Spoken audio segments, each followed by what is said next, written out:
Good day, I'm Ikslorin, and about 3 or 4 weeks ago I played this wonderful deck of day 9s that is the Echo Control that heavily relies on this wonderful new card that is Echo of Medivh. And actually this card I would say has actually spawned a completely new and different archetype for mages, with being the hand mage and also some more mid-rangey stuff that is really also using the Echo of Medivh. Also the fatigue mage for some also uses this.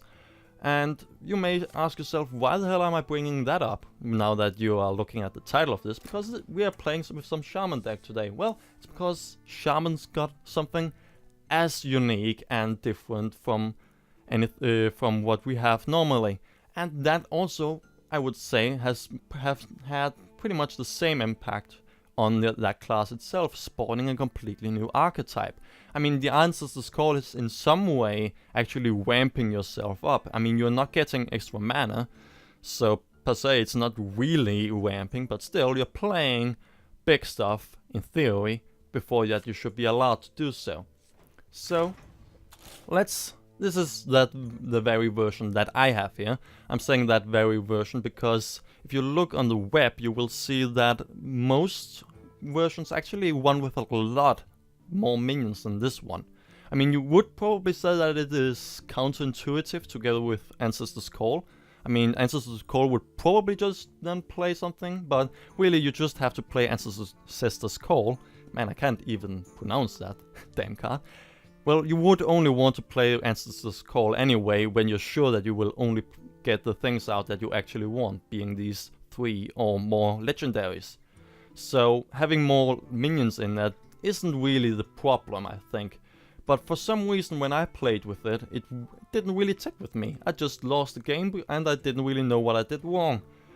Not just one game, several games. And then I switched over to day 9's version. I thought it was probably, in theory, it shouldn't be better. I mean, the reason why you would want all of these minions is not only for the card draw, as in you use something like Assured Drakes and Bloodmage Taloners, etc. But you would also want them just for trading favorably, because it's very hard to trade favorably with a Lightning Bolt and Crackles. Also, especially when you want to use these cards together with Malygos. If you already have used them for killing minions, you cannot really use Malygos for that much, but still, if you can play it probably, you can still use Malygos perfectly. But I'm getting ahead of myself. So, even though that in theory you should be way better with all of these card draw minions, for some reason didn't just tick with me, and then I reverted to this version that is very spell heavy and is also day 9's version, to be exact. Actually, I guess maybe I just lost because I didn't go to either extreme. This is the one extreme with a lot of spells, and pretty much Ancestor's Call can only get all of these out. There's only the Unbound Elementals and these 2 totems that it can get out too. So really, Ancestor's Call is always going to work, and only spells. But the other extreme, I guess I didn't really go far enough into the card draw minions to actually get it to work. Maybe that is why. So maybe I should just try and play it again and actually play make it properly. But oh well. So let's just look at this very deck before I just ramble off into the horizon with saying nothing. That was a weird saying, but oh well. I'm just going to stick with that. So we have Earth Shocks, Forked Lightning. Actually, Forked Lightning I think is somewhat buffed now that the Undertaker now has been nerfed. I mean, Undertaker buffed with something else is still going to be killed by the Forked Lightning. So yeah, actually I think that this is probably the better time than any other to actually get the Forked Lightning in here. So it's perfect time for me to actually play this. The Lightning Bolts, obviously, Rock Biters, obviously together with Doomhammer and Alakir, or just removal as such. Crackle, also, it's just a great card. Vitality Totems, just to get a little bit of healing. I have 2, but it's not really a deviation because D9 also talked about putting a second one in. So I don't really would consider that any kind of deviation in here. 1 Farsight. Well, the thing is that even though Farsight in theory should be really good, it's for some reason just has never been really reliable for some weird reason. I mean, statistically speaking, it should be getting mostly 3 drops or 3 let's try that again. 3 mana cards. Thank you. It should pretty much only get 3 mana cards, which would be pretty good. I mean, if the best scenario would be something like if having Malagas and an Ancestor's Call in your hand, and then get a Lava Burst out of the far side, and then turn 4, you can go for Ancestor's Call, Malagas, and then Lava Burst his face for 10 damage. Yeah. But for some weird reason, I haven't been able to get anything to work. But I would still, as it should work in theory, and just also because it's just a fun card, I'd like to keep it in, just for entertainment purposes, if not more than that. Feral Spirits, just to have some minions to trade with, and to keep him occupied with something. 2 hexes just to remove his 2 biggest threats. Lava Burst, of course, the only AoE that any Shaman has, being a Lightning Storm. Mana Tide Totems being the only card draw in here, sadly. I mean, they can be really, really good, but most of the time they get killed immediately if you cannot keep them safe. Unbound Elemental, also actually a minion in here. Would probably not be something you would want to get Ancestor's Cold out, but still. That is actually probably the card that would be able to get the best trading done. I mean, kill something with the Unbound Elemental so that it still is alive.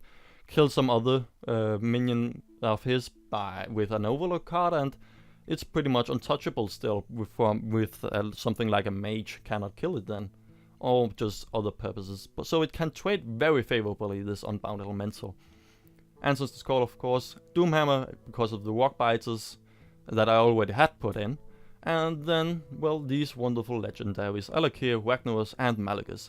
I always... Man, I can't really say anything today. Well, I also thought about putting Ysera in there, but I don't have Ysera. So, until I got the dust for her, I'm not going to be able to do that. I used all the dust from the Moga the Ogre that I showed you in Win for King Mugler for my Rogue Mill deck. So, finally I finished the Rogue Mill deck, but that means I don't have Ysera yet.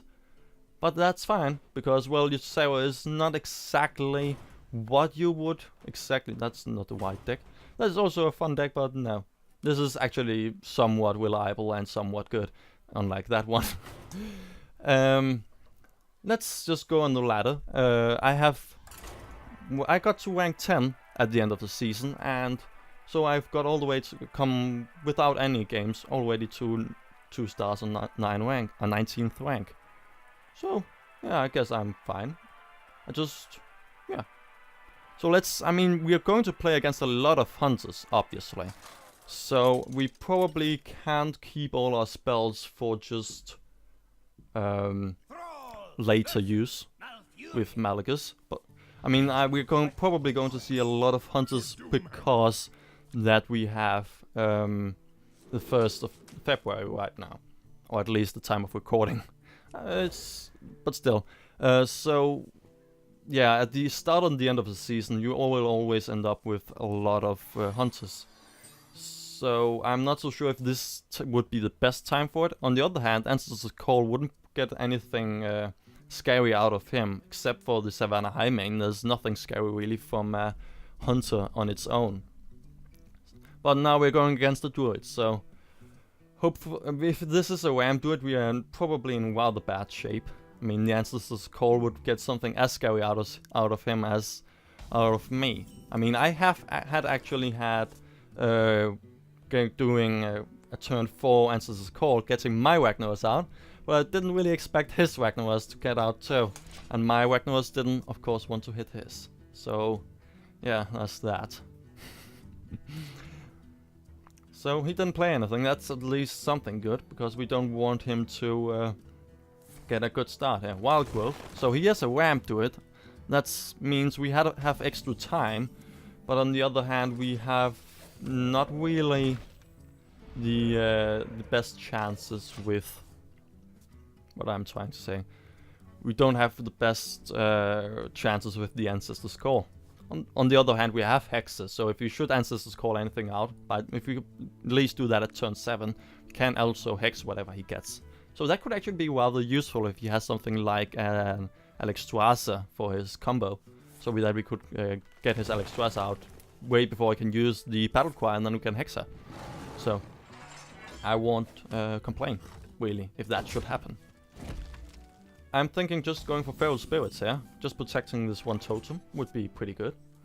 I mean, it is still spell damage, and we have a lot of cards here that could actually benefit from that. 2 or 3 mana next turn. I would probably just go for another totem, except if he has something scary. Which he doesn't. Which is good. And it doesn't kill them at totem, which is also really good, because we can then just lightning bolt his 3/4. We could also... Nah, we don't want to silence it. Let's just do this. And this. Coin it. Nah, whatever. That's fine. Let's just keep everything we have. Coining out when we go for an Ancestor's Call can actually be rather useful. He's already at 7 mana. How didn't I see that? When did that happen? Wait a minute. He only whamped once, right? How did this happen? Wrath? Lightning Bolt? How is it is he already at 7 mana? Well, Quackle should kill him. Yes, thank you. Man, how did he do that?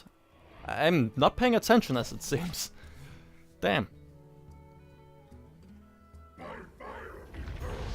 Well, we got a hex for that, so that's good. Hopefully he doesn't just kill my 2/3. Oh, that's perfect. So hex and kill it. I mean, he has a lot of scary stuff, obviously. But we have to, in some way, get it away. And hexing a Ragnarok seems to me to at least be rather good. I mean, what else would you want to hex from a Wham to it? Ysera maybe? Dr. Boom could also be a possibility.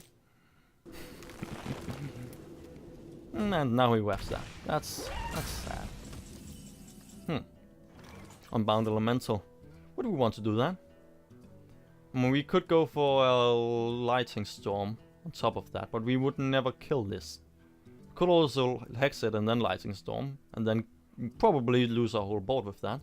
Could also just coin a Ragnarok, but then he would get killed by Dr. Boom. Just trade favorably this way, and then my dear Ragnarok is dead. Except if he hits the 7/7, and that's 1 in 4. That won't work. Don't just want to go out for the second hex. That seems rather wasteful for me. This is a Rampwood. He's going to have a lot of awful stuff. Maybe Doomhammer both his Doombots. That could work. Then we can always take care of Dr. Boom afterwards. Yeah, that doesn't seem like the worst. Actually, I should have gone for the totem first, because then it's a higher chance to get the taunt. But we still got it anyway. That's fine. So we can hex it next turn if we want to. But something tells me that we are going to see something very awful. Oh, good of the call. Okay, that's okay, fine, somewhat. Damn. I guess it's... as I said, this deck has clicked with me earlier, but it is still probably a week ago that I last time played this deck. So it's maybe that. How much do we have for this? 2 to 3 damage. That doesn't work. We could go for 1 in 3 chance to get the right totem. So that would be leaving me for 5 mana with the coin. Doesn't seem to be the worst, but seems to be rather risky just for killing that. Could also silence that.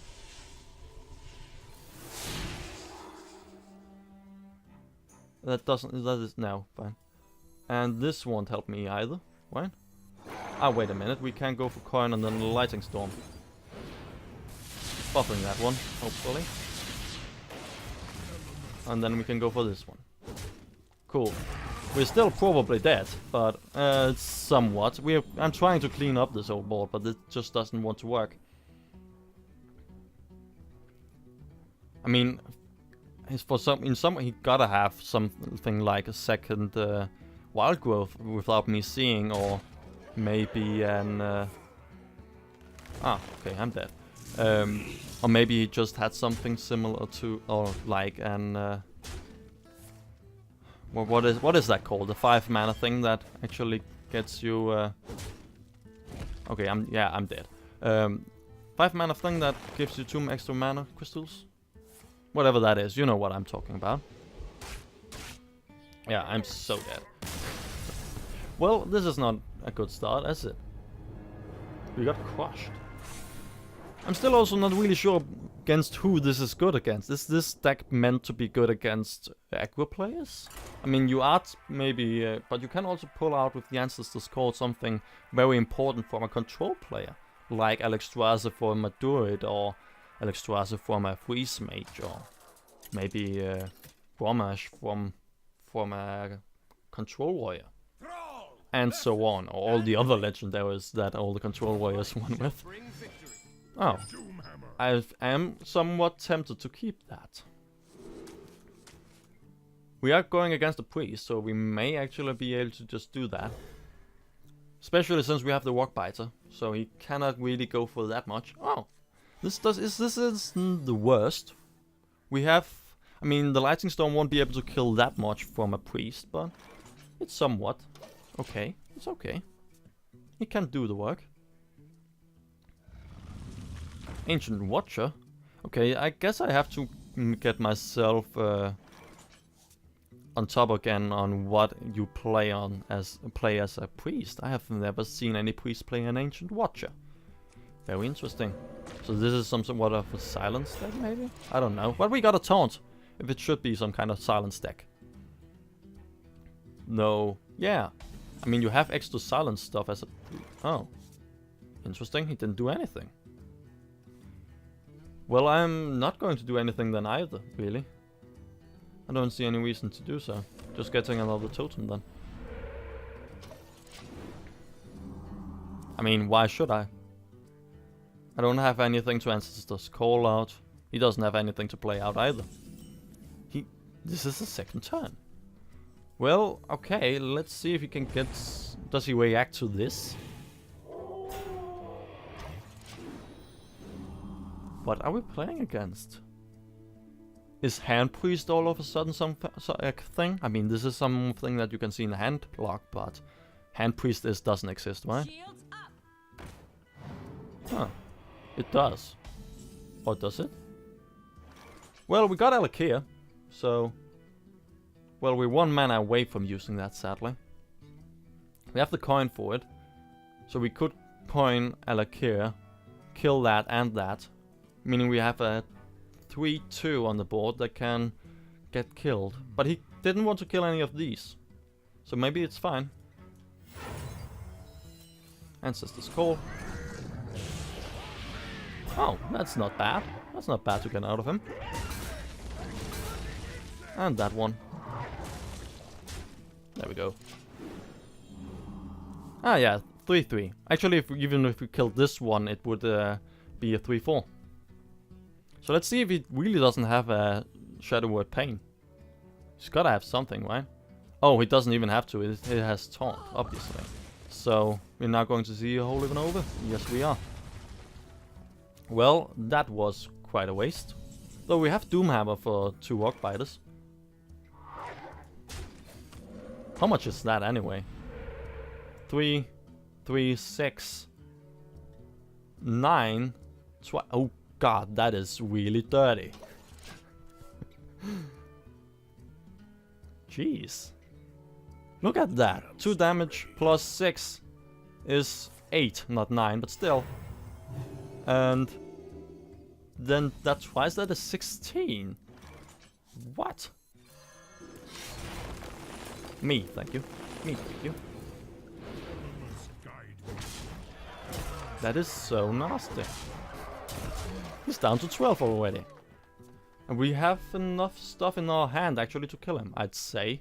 6 here and 4, so at least 10 damage plus 2. So we have him dead really, if he, except if yeah, we have him dead, except if he in some way can remove my weapon or heal for more than 2.